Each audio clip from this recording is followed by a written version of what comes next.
How's it going, everybody? Bryan Alvarez here on Wrestling Observer Live. We are here every day, Monday through Friday, noon Pacific, 3 Eastern, Sundays, 3 Pacific, 6 Eastern, Saturday mornings with Jim Valley, 10 a.m. Pacific, 1 Eastern, Sundays with Andrew Zarian. And it's Fun Friday here on the show. And what's not fun is Mike Sempervive will not be here today to make fun of my bib, as he calls it. But we will have a guest on today, a co-host. And his name is Lance Storm. And he's going to be joining us here today for the whole show. A day of Fun Friday with Lance Storm. And it's going to be a fun time. We got a lot of news to get into. We got a pay-per-view this weekend, which is the Dynamite, or the Dynasty show. Dynasty after Dynamite, as well as a New Japan show, Sakura Genesis. We got SmackDown coming up tonight. And plenty of stuff to get into. So we're going to run down all the lineups, and then we got news. And a lot of it is injury-related. Everybody from Kevin Owens to Mark Davis to Jay White, potentially Orange Cassidy. We'll give you everything we know about everybody. And then we'll also talk about the Dynamite numbers, Penta and Phoenix. Phoenix debuts tonight for WWE. But he's debuting on SmackDown. So for now, Penta and Phoenix on different shows. And then we've got some TNA notes as well, since Lance is here. They got a new title that they are introducing. We got a Rebellion show coming up, and plenty more.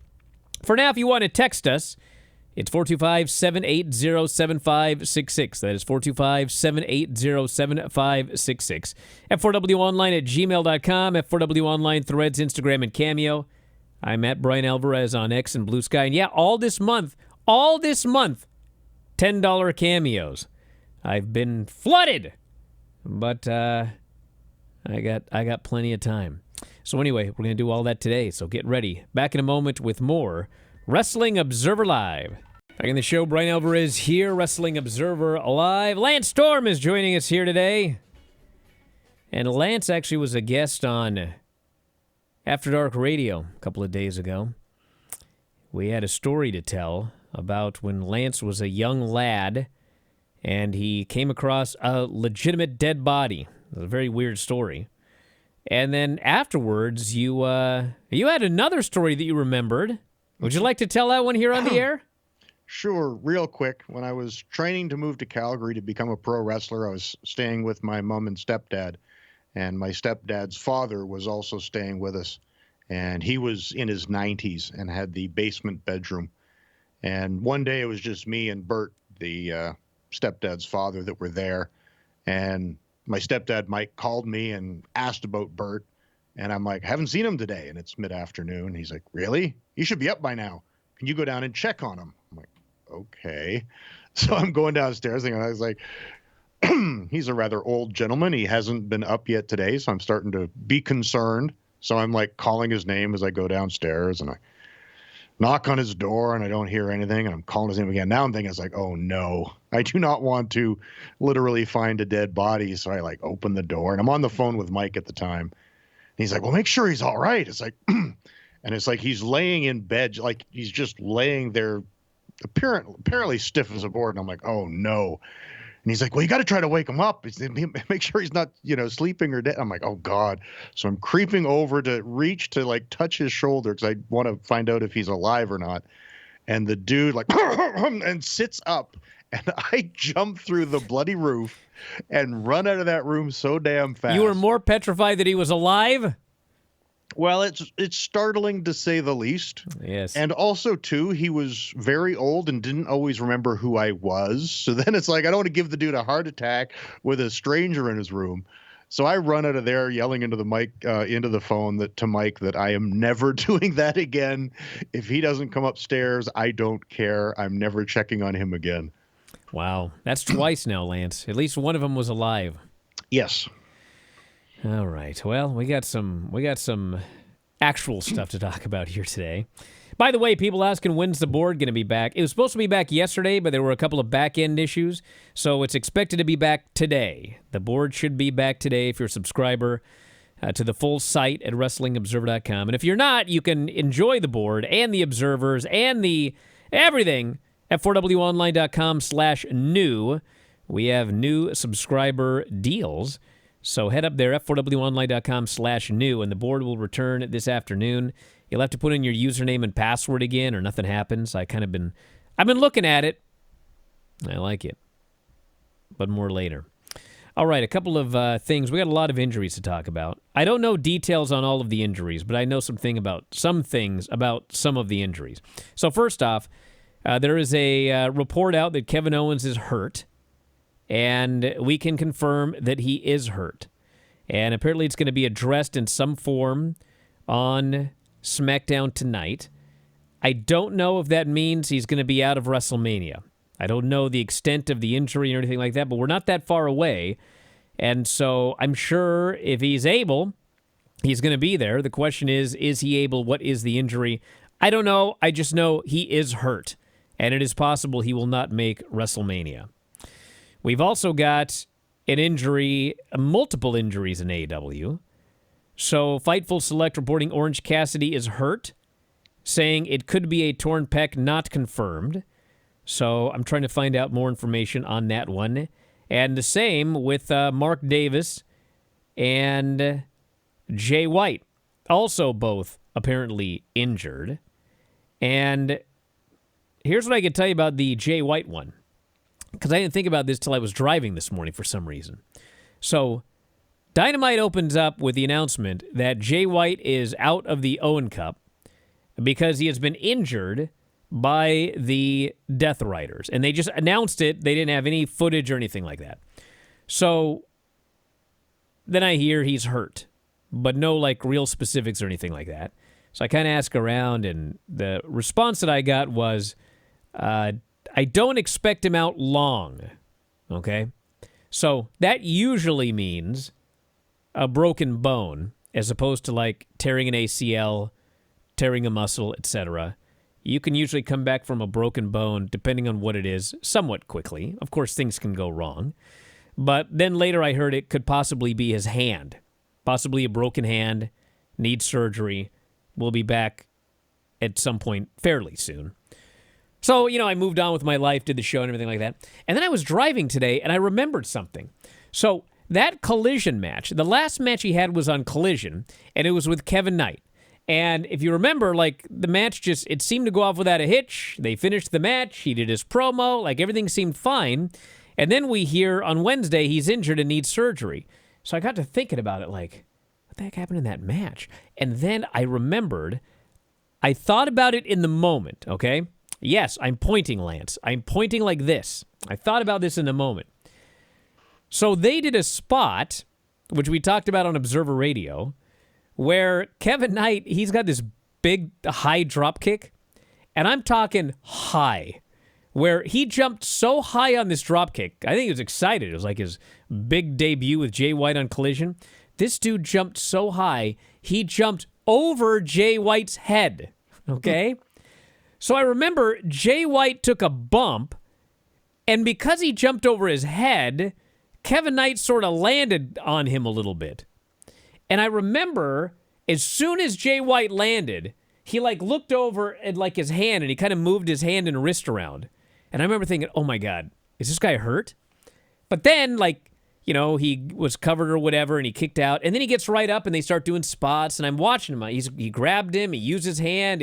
So I figured, okay, well, he must be fine. And I just totally forgot about it because there was no indication afterwards that he was hurt. I thought maybe just whatever. Now that I think about it, I think that's where he hurt himself. I'll bet you anything that Kevin Knight jumped over him on the dropkick, fell on him, landed on his hand or wrist, and broke his hand or something. So I think that's what happened with Jay White. So I'm going to go back and watch it again after the show. But that's what I know about that. So if I get anything more on any of these injuries, I'll let you know. But holy smokes, that's a lot of people hurt.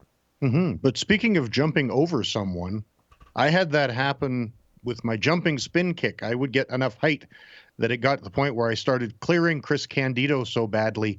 That's when he added to the spot. And if anyone saw Heatwave 98, my match with Chris Candido, I started hitting the jumping spin kick while he was doing a leapfrog so that he could jump up high enough in the air that I could then jump up and kick him. Wow. Did you watch Dynamite? No, I don't get Dynamite. They did a ridiculous spot where I saw the clip, yeah. where Kevin Knight did a drop kick to a guy sitting on another guy's shoulders. And he got so high, he kicked the dude, and then the guy sends him into a reverse Rana. It was very wacky, but holy smokes, that guy can drop kick. Kevin Knight's got some ups, yes. Jiminy Christmas. All right, so that's the update as of right now, and we'll try and find out more. We also had some notes from the Tony Khan media call yesterday, where he talked about a lot of things, and I think the two notable things were he did not deny the BJ Bethel report about AW viewership on Max, but said he still doesn't get weekly reports like he does from Nielsen. He was excited about the report, he says.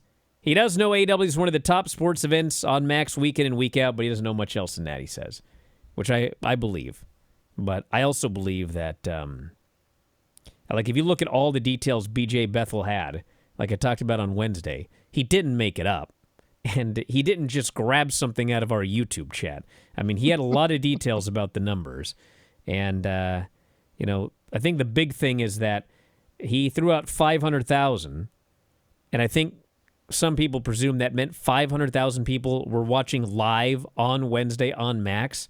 That's not what he said, nor do I believe that's anything close to the number actually watching live on Max.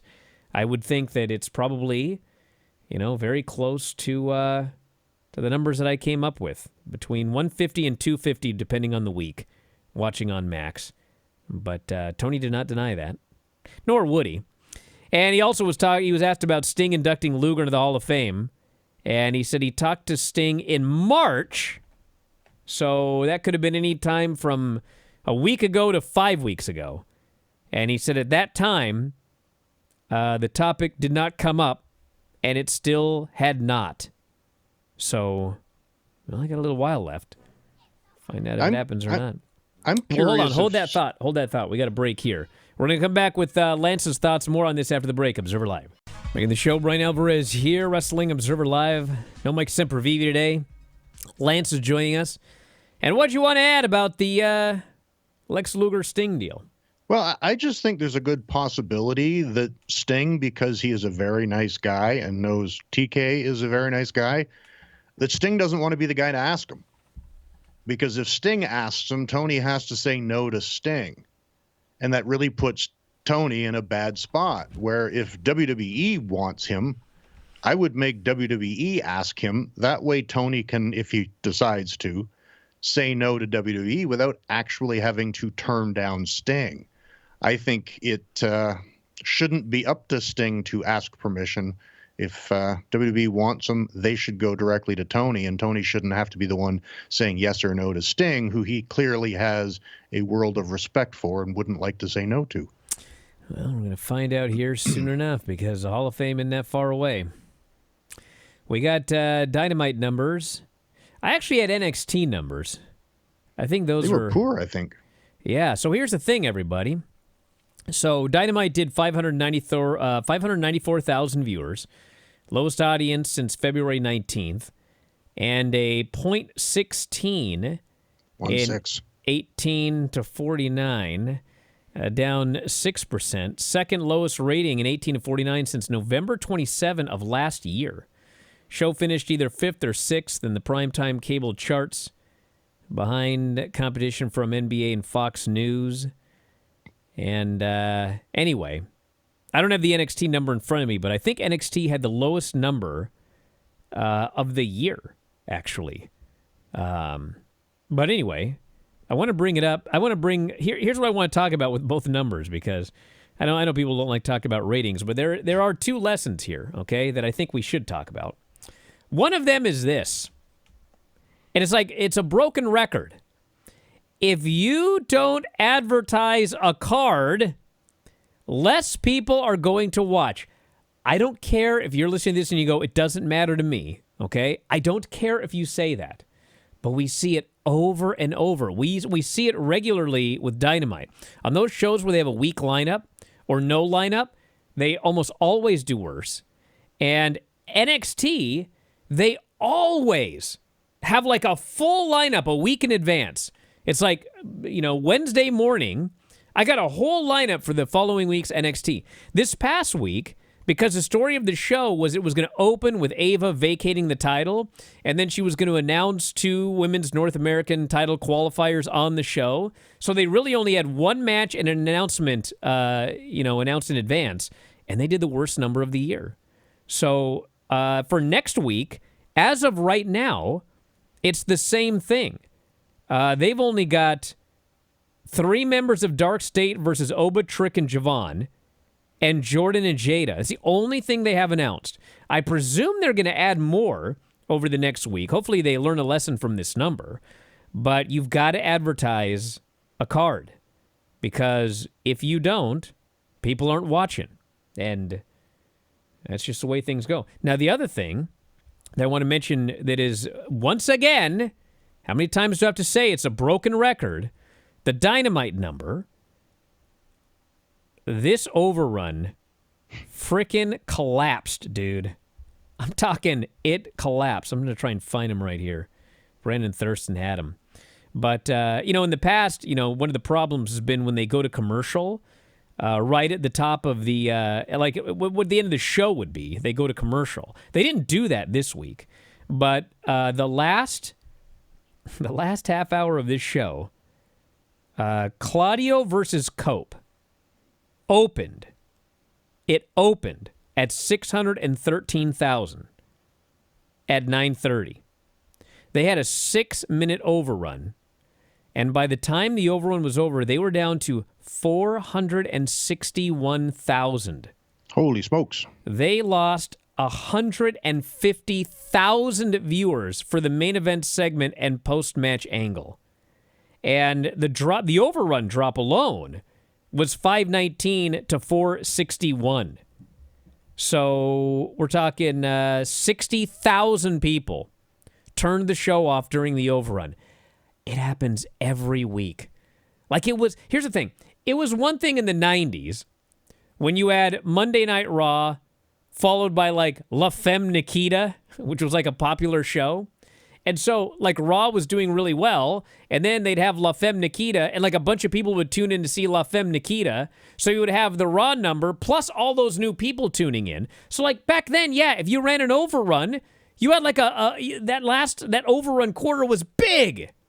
But in addition to that, you had another wrestling show on the other channel that ended first, and those viewers would switch over to catch the tail end of that the as other well. wrestling show. Yes. That doesn't exist today. No. So I think Tony's just a child of the 90s, and overruns are cool for him. He loves to have the announcer say, we're going to go as long as we need. But in 2025, and I think part of it is there's so much wrestling now, fans, they don't want you to go as long as you need to. Just end at the top of the hour. And that's my speech. I give it weekly. But what can you do? Actually, the NXT quarters, let me look at those. Because they don't do an overrun anymore. Because they're on CW, and so there's news. And so they always have to end at the top of the hour. Whether the content is over or not. Yeah, whether they have it or not, I don't have them here in front of me. But anyway, they don't lose in the main event on NXT. They don't lose in the main event on SmackDown. Because the show just ends. But AEW, every last single time, it collapses in that overrun.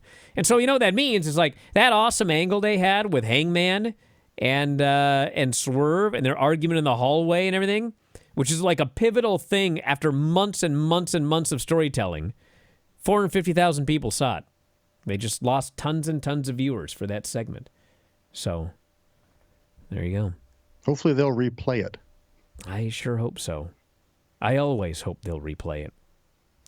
Pent is excited to have... Actually, you know what? Let's talk about TNA. So, we've got a new title. The International Championship. A renamed title. I guess the digital media title is now the international title. We got rid of one and added another, so we're still at the same total. All right. So, we got 3 first-round matches for the first round, and they're all 3-ways. So the April 10th Impact has AJ Francis, Mance Warner, and Sami Callihan. The Unbreakable pay-per-view will have Zach Wentz, JDC, and Eric Young. And the The Unbreakable, also on that show, April 17th, will be Eddie Edwards, Ace Austin, and Steve Macklin. And then the finals will also be on Unbreakable. So really, whoever's in that AJ Francis, Mance Warner, and Sami Callihan match, they have an advantage. Because everyone else has to wrestle twice on that one show. But they do not. And the reasoning behind the three-ways is that the famous, potentially the greatest match in TNA history, the three-way with AJ, Chris Daniels, and Samoa Joe, was on the Unbreakable show. How about that? So in honor of that, they're doing three-ways at Unbreakable to crown our new international champion. Well, what can you tell us about Rebellion? You got the lineup, or do I got to do it? You better do it, because I probably know more than's been announced. Interesting. He always claims he doesn't know what's going on. We got Joe Hendry versus Ethan Page and Frankie Kazarian. Yes, Ethan Page going for the TNA World title in a three-way. This is April 27th on pay-per-view. Masha Slamovich and Tessa Blanchard for the Knockouts title. The Hardys versus Nick and Ryan Nemeth. And we got an Ultimate X match for the X Division title with Moose, Vikingo, Matt Cardona, Leon Slater, and 2 TBAs. And there's more, isn't there, Lance? There is. We just shot 4 weeks of television, so I've seen the build to Rebellion, which is why I don't want to announce things that aren't already announced. I see. By the way, we can confirm, I don't have details, but yes, Mark Davis is injured. So I can confirm that injury Poor guy. as well. He just got back. I know. It's just one after another. There's probably more. I mean, to be honest, like, people all the time get hurt and they don't say anything because they're fine. All right, if you want to text us here today, the phone number, 425-780-7566. That is 425-780-7566. And when we come back from the break, I shall open up the telephone lines. And they're not open yet, so I won't give the number. I think sometimes people can get through when they're not open. I don't know how. But I'm going to set them up after the break. And the phone number is 618-762-3275. That is 618-762-3275. We also have a web browser line, the international, like the international title, the international web browser line, which also is a digital media line. How about that? But anyway, callinstudio.com/show/WOL. That is callinstudio.com/show/WOL. So we'll come back with your commentary. What do you want to ask me and Lance? Back in a moment, Observer Live. Lance, tell me more about this ordinariologist you're going to. I'm not even going to try. All right. I'm going to a nasal surgeon at some point in time in the future. All right. So you got a lot of problems going on, brother. I might do we have this shoulder week? Surgery, knee surgery, and nose surgery, potentially. Wow. Well, then we can wrestle again. No. Wow. What a laugh. All right. Let's go to the phones. I got to be the number again. 618-762-3275. That is 618-762-3275. Give us a call or text us, 425-780-7566. It's a live Q&A with Lance and I. So what do you guys got? You're on the air. Who is this? And where are you calling from? Hey, y'all. It's Brandon from Portsmouth, Virginia. Lance, I hope your appointment with your ordinariologist goes well whenever that happens. My question for you guys is, so I presume Christian, it looks like maybe he is turning babyface at some point here soon and joining with Cope, and they reform their tag team again. But what would be the best way to make him babyface? Because even if the patriarchy turns on him, I mean, it feels like you wouldn't have as much sympathy for Christian because he was pretty mean to them to begin with anyway. So what would you think would be the best way to make him a babyface if that's what they're doing? Well, I think that you know, he hasn't really been a sympathetic character. Like, a lot of times when people are going to turn, it's like you start building a little bit of sympathy for him, so the people are waiting for it. We really haven't gotten that with Christian at all. But I think that what he does have going for him is if the entire patriarchy, and maybe we haven't seen Killswitch in forever. I think he's good to go. Maybe if all of them and Killswitch like turned on this guy and gave him like a horrible beating, and Copeland made the save because he's so over as a babyface, I think that might be enough. Nope. No? No, the way you do it is you have the other guys turn on, the other guys being FTR, on Adam, and you build to Christian doing the right thing and saving his former friend. And I think intelligent, smart wrestling fans will pop enough for the reunion of E&C, if we're allowed to legally say that or not. Because, again, it's just from a turning standpoint to me, the person turning has to change. And him, if he doesn't step up the first couple times, Adam is in trouble. And I think when he finally does abandon the patriarchy to save his lifelong friend, that is the turn. And I think fans will accept it because the reunion of Adam and Jay will be enough that they will cheer it. Yes, the reunion I think is the real key. Like, they're not going to boo Edge and Christian getting back together. No, I don't even think, no matter how you do it. But your idea is better. All right, this person here, you're on the air. Who is this, and where are you calling from, brother? Yeah, this is Stephen from Yuma. How are things going there? Don't I owe you a trophy? You do, but hey, you're a busy man. I'm working You'll be on all right. it. I'm building it by hand. I've wrestled in Yuma. You have? You have? Really? Wow. Yeah, I remember. I was at that show. I think it was like 2002.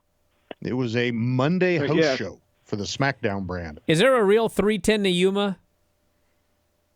Well, maybe 100 years ago, but Oh, that's too bad. yes, that movie was based on Yuma here in Arizona. Yes. But yeah, anywho, yes, I got your favorite thing. I got a fantasy booking idea for John Cena. Oh, my favorite. Yes, absolutely. No, so of course John Cena wins at WrestleMania. He just goes through the whole year as champion, just goes through everybody easily. And then whatever the last show will end up being, maybe, like you said, day one could be it. Who knows? And Cody somehow gets a title shot. So you think Cody's going to be the conquering hero. He's going to be the guy that comes through and wins it all. But no, Cena comes through. Cena wins. Cena gets on the mic and talks about how he's done everything he promised he would do. He won at WrestleMania. He defeated all our heroes throughout the year. And finally comes to the end of the year, and he's going to walk out as champion. But before he leaves, we get Mr. Money, whoever it is, Mr. Money in the Bank, cashes in. Finally, comes whoever. I don't know who that could mean. I'm thinking maybe a newly babyface Drew McIntyre or someone who can come out, finally end Cena's reign of terror, and that's how the year ends. The Money in the Bank winner is going to be the guy that finally beats Cena at the end of the year. What do you think, Lance? Thank you very much for the call, Stephen. I'm not a fan of it. I don't think Cena in his last run should be defeating all the current stars. And I also don't think from a storytelling standpoint, because Cena has done I'm going to win and screw all you horrible fans by leaving with the title. I think if he wins at WrestleMania, he can't finish his retirement tour. Like, the whole point of him doing a retirement tour was so fans could, one last time for the fans. Well, that character has changed now. So I think they've put themselves in a corner with a storytelling standpoint that winning the title and then doing a farewell tour just doesn't make any sense. Well, I think that if he does win the title, which I fully expect him to do, Lance, win that title from Cody. I mean, I just can't see a scenario where he then beats everybody, beats Cody again, and the only reason he doesn't leave with the title is someone flukes their win with a Money in the Bank briefcase. I don't think that's... I think that someone needs to decisively beat John Cena. And, a lot of people would say, well, it shouldn't be Cody. He's already a made man. You should make another star. I mean, maybe, but I don't have a problem with Cody beating John Cena on the way out. See, this is another thing that people seem to have overlooked. You've been talking about forever that the plan was for Charlotte to beat her dad's record. If Cena just beats it, it kills that whole gimmick dead. Well, I don't think Cena should win the championship. I think he should have turned heel after losing to Cody at WrestleMania in a fit of anger, and then he spent the next year trying to win that title to take it and leave and crap on the fans and never do it. so that Charlotte can in fact beat her father's record, and she doesn't have to try to regain the record for the last name Flair, because that would be a babyface thing to do, and she's better as a heel. Well, you could also, I mean, listen, I mean, no one's ever told me that's the long-term plan for Charlotte, but it obviously is. She's won the title, 15 times or something crazy? So I think that she doesn't need to break her dad's record. She's a Flair. If she just ties his record, that's story enough. Her and her father both won 16 world said titles. She intends to beat it in interviews. Well, she has, but plans change, sister. We got John Cena back now, and he's making a lot of money. So, yeah. I mean, she can still break her father's record, even if John Cena gets to 17. So maybe he needs to get to 18 now. Who knows? All right. On the international, and this is truly international because this caller is coming from Marondera, Mashonaland East, Zimbabwe. Damn. You are on the international web browser line. I know where you're calling from, but who is this? How's it going, Bryan and Lance? This is Mnashe from Zimbabwe. Definitely international. Yes, welcome to the show. My question here on this fun little Friday is, does John Cena need a better health subscription more so than 17th world title? And I ask this because I've not really been that much of a fan of his heel turn so far, because not only have they pretty much omitted the aspect of The Rock being the one who pretty much made it happen, but Cena sounds just very sour about the fans, and you can understand it from a respect standpoint, given the whole 50-50 chance, let's go Cena, Cena sucks. But at the same time, he's a legend of the industry, 16-time champion, Royal Rumble winner, etc., etc. And I think his legacy is respected by a lot of the fans and pundits within wrestling. I'm pretty sure, at the very least, the two of you respect what he's done for the business, especially when you look at how he carried pretty much an entire generation of wrestling, him and Randy Orton in particular. So for me, it just doesn't make sense why it would be so bitter and sour, which is why I'm asking, is it just more pertinent for him to have a better health subscription more so than a shot at a So you're talking, title? does he need therapy and not another title? Is that what you're asking? Pretty much. Okay, all right. Well, yes, this I think this story would have worked a lot better in 2012 when he was still in the midst of the fans absolutely hating his guts for the last 10 years. But now he is. Why am I still a squirrel? Now he is. There we go. Now he's. He has been beloved for years and years now. So he's got a lot of bitterness that he doesn't need to have anymore. If you look at from the storyline perspective, so that aspect is weird. But hey, they told him he needed to turn heel, so he had to come up with something, and that's what he came up with. Well, I think they had to turn him heel too soon is the problem. Had he turned at Mania, there could have been motivation. Either Cody was beating him, and in a pinch, he wanted this record so badly that he cheated and beat Cody, or the disappointment of losing to Cody and realizing that he's never going to break the record and Cody has surpassed him, motivated him to turn post-match. At least then there would be a story motivation for the turn, where they decided to go for the shock value at the show Rock was at, where there was no real motivation to why Cena turned.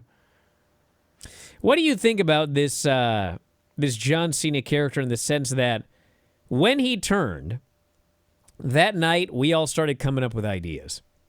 And my idea was, he always does those motivational quotes every day. He needs to start doing anti-motivational quotes, like go jump in a river, stuff like that. And then, other people are like, oh, man, can you imagine what kind of theme music do you think he has? He's going to have heel music, and everyone's coming up with these ideas. And then what happened was he changed nothing. He's coming out with the same music, coming out with the same jorts. They're not black. He's doing the same motivational quotes on his social media. He's changing nothing, I guess with the idea of, I'm not changing for you fans. I'm staying who I am. What do you think of this? Should he have changed a bunch of stuff, or do you like it this way? Well, the thing is, in storyline, he did change. He used to tell fans, it's your right to boo or cheer me. Whatever you want to do, it's great. I'm just happy that you came out. And now he's saying, I hate you all. You're all horrible. So it's like he has changed. So him saying, I'm not changing for you is bogus because he has changed. So it's like it doesn't make sense to me. Okay, so I presume this is from Wrestling Observer, but if it's not, I apologize. Someone just sent me the text here. Shouldn't you Oh, know? actually, no, it is. It's from Dave.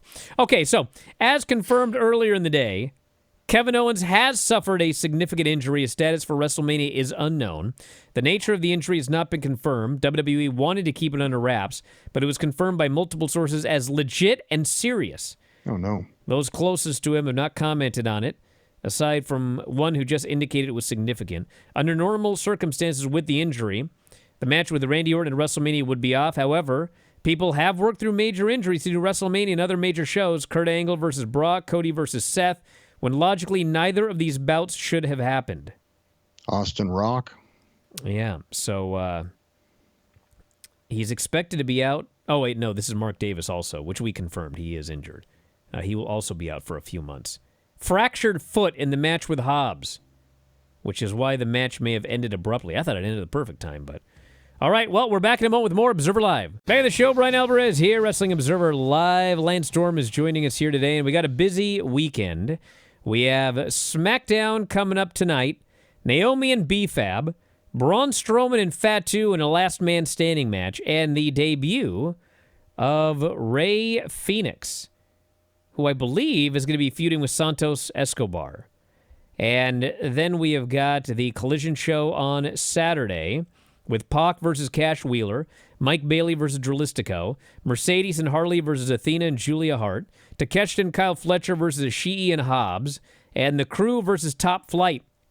And then Sunday, it's Dynasty with Moxley versus Swerve for the AW title, Toni Storm, Megan Bayne for the women's title, Omega, Ricochet, and Mike Bailey three-way for the international title, Claudio, Pac, and Wheeler versus Cope, Dax, and Cash for the trios titles, Jericho Bandito, Mask versus title for the ROH belt, Daniel Garcia, Adam Cole, no time limit, no interference, Hurt Syndicate versus Big Bill and Brian Keith, Ospreay versus Kevin Knight, Mercedes versus Julia Hart, Briscoe versus Fletcher. These are all tournament matches, and the Ops will make an appearance. So that's a packed show, and we'll have a lot to talk about on Sunday night, because that's when the show airs, and that's when we'll do Bryan and Vinny's show and Wrestling Observer Radio with Dave Meltzer. Lance, 10 seconds, quick plug. When can we watch TNA?